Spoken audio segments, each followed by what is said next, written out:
युवा भीमसेना सामाजिक संघटनेच्या वर्धापन दिनानिमित्त आयोजित महाराष्ट्र राज्य गौरव पुरस्कार वितरण सोहळा मोठ्या उत्साहात पार पडला।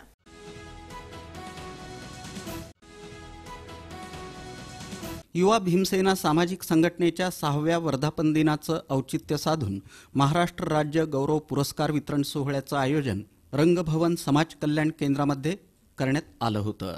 यावेळी महाराष्ट्रातील सर्व जिल्ह्यांमधील उल्लेखनीय काम करणारे पत्रकार, वकील, डॉक्टर, सामाजिक कार्यकर्ते यांचा मान्यवरांच्या हस्ते शाल, श्रीफळ, सन्मानचिन्ह देऊन यथोचित सत्कार करण्यात आला। व्यासपीठावर कार्यक्रमाचे अध्यक्ष प्राध्यापक धम्मपाल माशाळकर, ॲडव्होकेट सिद्धांत सदाफुले, अशोक इंदापुरे, लैला जमादार, प्रमोद गुडे, रमा आठवले यांची उपस्थिती होती।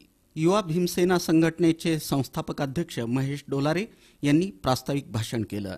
या प्रसंगी डॉक्टर जानराव, ज्योती भुजंगे, विठ्ठल वरांडे पाटील, दीपक गायकवाड, पत्रकार मुकुंद उकरंडे, पत्रकार संताजी शिंदे, पत्रकार रणजित वाघमारे, पत्रकार रत्नदीप सोनावणे, अशोक नागरगोजे, डी.एल. वाघमारे, सोनिया गिल्ला, अरुणा बेगर, शशिकांत जाधव, सीमा गुटे, शहा आलम बेग, ज्योती जाधव, सुनीता गायकवाड, प्रदीप सोनटक्के, अनुराधा शिवगुंडे, इम्रान गोंदोरीकर यांना पुरस्कारानं सन्मानित करण्यात आलं।